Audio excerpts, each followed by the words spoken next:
friends, myself Pradeep Patil. Today we have discussed about the boiler. तो पहिले मग आपण बॉयलर म्हणजे काय बघूया. तर boiler is a closed vessel generally made up of steam in which water is converted into the steam. तर boiler म्हणजे अशी क्लोज्ड vessel जी कशाला बनलेली आहे, स्टीम, आणि ज्यामध्ये काय होतं, वॉटरचं कन्वर्जन कशामध्ये होतं, स्टीम मध्ये होतं. त्या क्लोज्ड वेसलला आपण काय म्हणतो, बॉयलर. ओके. तर बॉयलरमध्ये काय होतं बघा, स्टीम जनरेट होते. त्यामुळे boiler is also known as a steam generator. Okay. त्यानंतर आपण सम युजफुल टर्म्स बघूया ज्यात काय केलं जातं, बॉयलरमध्ये फ्रिक्वेंटली यूज केले जातात. ओके. फर्स्ट आपण बघूया boiler shell. Boiler shell it is also known as a boiler drum. आता बॉयलर शेल किंवा बॉयलर ड्रम पुन्हा म्हणायचं तर boiler shell is a cylindrical portion of the boiler in which water and steam are store. म्हणजे boiler shell म्हणजे बॉयलरचा असा cylindrical portion की ज्यामध्ये काय केलं जातं, वॉटर आणि स्टीम काय केली जाते, स्टोर केली जाते. नेक्स्ट काय बघा, फर्नेस किंवा त्यालाच आपण फायर बॉक्स असं सुद्धा म्हणतो. आता फर्नेस किंवा फायर बॉक्स म्हणजे काय बघा, तर जनरली बॉयलरमध्ये आपण काय करतो, वॉटरला हीट देतो आणि वॉटरला हीट दिल्यामुळे वॉटरचं कन्वर्जन कशामध्ये होतं, स्टीममध्ये होतं. जर का आपल्याला वॉटरला हीट द्यायची असेल तर काय केलं पाहिजे, फ्युएलचं बर्निंग केलं पाहिजे. मग हे जे काय फ्युएलचं बर्निंग आहे बॉयलरच्या ज्या पोर्शनमध्ये होतं त्यालाच काय म्हणतो आपण, फर्नेस किंवा फायर बॉक्स. म्हणजे फर्नेस किंवा फायर बॉक्समध्ये काय होतंय, combustion of fuel takes place in the furnace और फायर बॉक्स. नेक्स्ट काय बघा, ग्रेट. आता ग्रेट म्हणजे काय बघा, grate is a platform on which combustion of fuel takes place. Grate म्हणजे असा प्लॅटफॉर्म की ज्यावरती काय होतं, फ्युएलचं कंबशन होतं. आणि generally grate is located at the bottom of the furnace. फर्नेसच्या बॉटमला काय लोकेट केलेलं असतं, ग्रेट. आणि generally grate is made up of cast iron bar which are equally spaced from each other.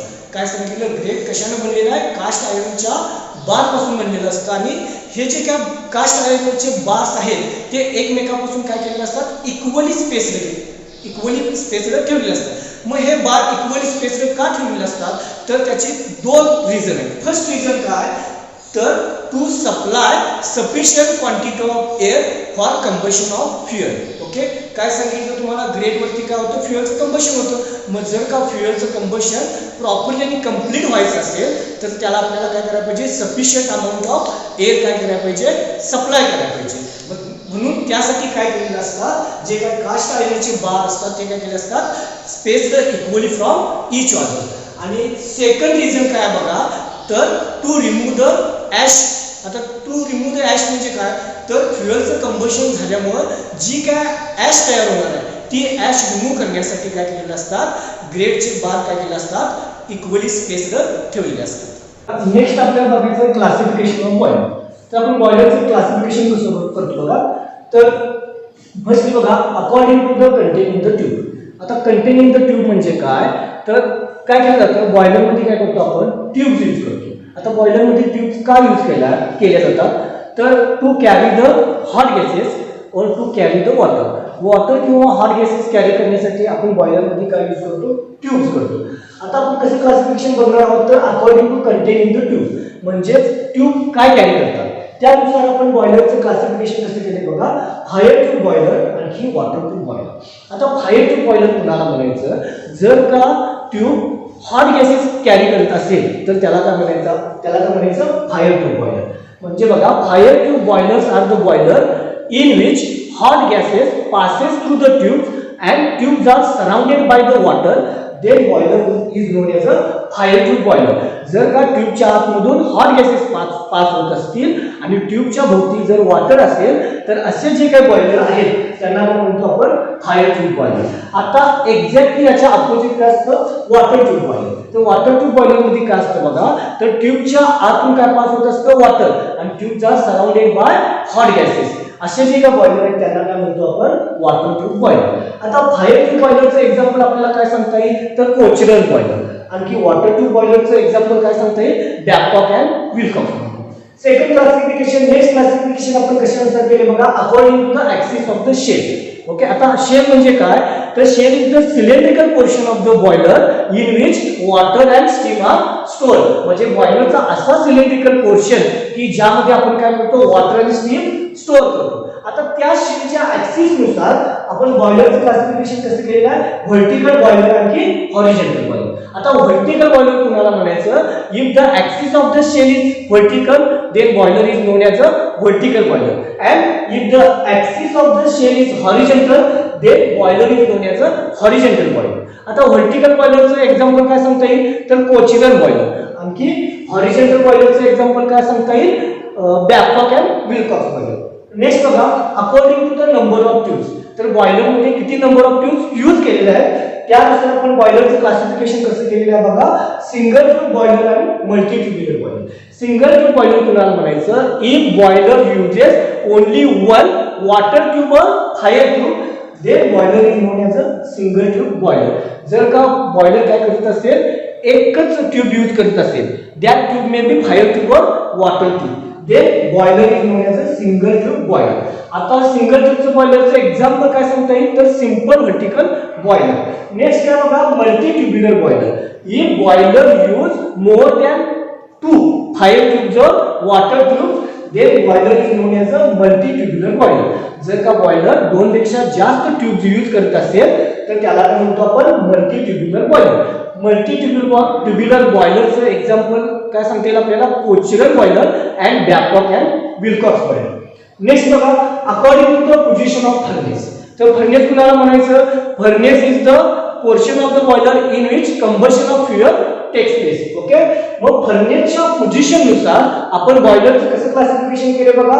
First आहे इंटरनली फायर बॉयलर, आणखी second आहे externally fire boiler. आता इंटरनली फायर बॉयलर कुणाला म्हणायचं, if furnace of the boiler located inside the boiler shell then boiler is known as a internally fire boiler. जर का बॉयलरचा furnace जर का फर्नेस बॉयलर शेलच्या इनसाइड असेल तर त्याला काय म्हणायचं, इंटरनली फायर बॉयलर. आणि जर का furnace is located outside the boiler shell then it is known as a externally fire boiler. आता इंटरनली फायर बॉयलरचं एक्झाम्पल आहे कोचिरल बॉयलर, आणखी एक्सटर्नली फायर बॉयलरचं एक्झाम्पल आहे बॅबकॉक अँड विल्कॉक्स. नेक्स्ट बघा, अकॉर्डिंग टू द प्रेशर. आता according to the pressure म्हणजे काय, तर बॉयलरमध्ये जी काय स्टीम जनरेट होणार आहे त्या स्टीमच्या प्रेशरनुसार आपण बॉयलरचं क्लासिफिकेशन कसं करतो, लो प्रेशर बॉयलर आणखी हाय प्रेशर बॉयलर. तर लो प्रेशर बॉयलर कुणाला म्हणायचं, जर का बॉयलरमध्ये जी काय स्टीम जनरेट होणार आहे त्या स्टीमचं प्रेशर जर 20 बार पेक्षा कमी असेल तर त्याला म्हणतो आपण लो प्रेशर बॉयलर. आणि जर का स्टीमचं प्रेशर 20 बार पेक्षा जास्त असेल तर त्याला काय म्हणतो आपण हाय प्रेशर बॉयलर.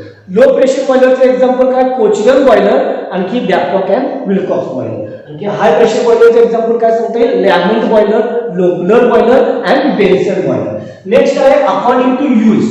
आता अकॉर्डिंग टू यूज आपण बॉयलरचं क्लासिफिकेशन कसं केलेलं आहे बघा, stationary boiler and mobile boiler. आता स्टेशनरी बॉयलर म्हणजे काय, stationary boilers are those boiler which can not move from one place to another place. असे बॉयलर जे काय करू शकत नाही, आपण एका प्लेस वरून अनदर प्लेसला मूव्ह करू शकत नाही, त्या बॉयलरला काय म्हणायचं, स्टेशनरी बॉयलर.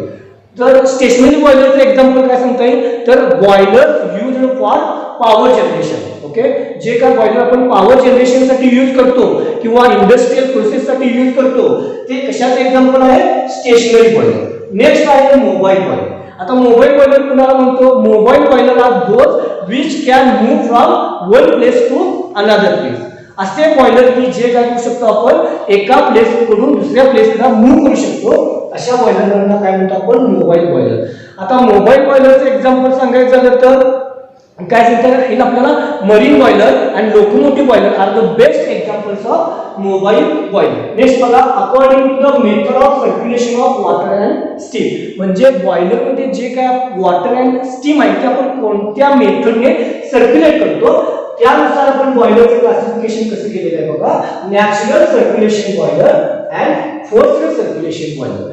आता नॅचरल सर्क्युलेशन बॉयलर कुणाला म्हणायचं, तर असे बॉयलर की ज्यामध्ये जे काय वॉटर आहे ते आपण काय करतो, कन्व्हेक्शन मेथडने सर्क्युलेट करतो, त्या बॉयलरला काय म्हणायचं, नॅचरल सर्क्युलेशन बॉयलर. आता याचं एक्झाम्पल द्यायचं झालं तर Babcock and Wilcox boiler and Cochran boiler. Okay. Next बघा फोर्स्ड सर्क्युलेशन बॉयलर. तर फोर्स्ड सर्क्युलेशन बॉयलर म्हणजे असे बॉयलर की ज्यामध्ये आपण वॉटर काय करतो सर्क्युलेट करतो with the help of centrifugal pump. Centrifugal पंपच्या सहाय्याने काय करतो आपण वॉटर सर्क्युलेट करतो. अशा बॉयलरला काय करतो आपण forced circulation boiler. Example Lamont boiler, Loeffler boiler. Okay. Last आहे अकॉर्डिंग टू फ्युएल यूज. म्हणजे कोणत्या टाइपचं फ्युएल यूज केलेलं आहे त्यानुसार आपण बॉयलरचं क्लासिफिकेशन कसं केलेलं बघा. Oil fire boiler, gas fire boiler and nuclear fire boiler. Okay. Thank you.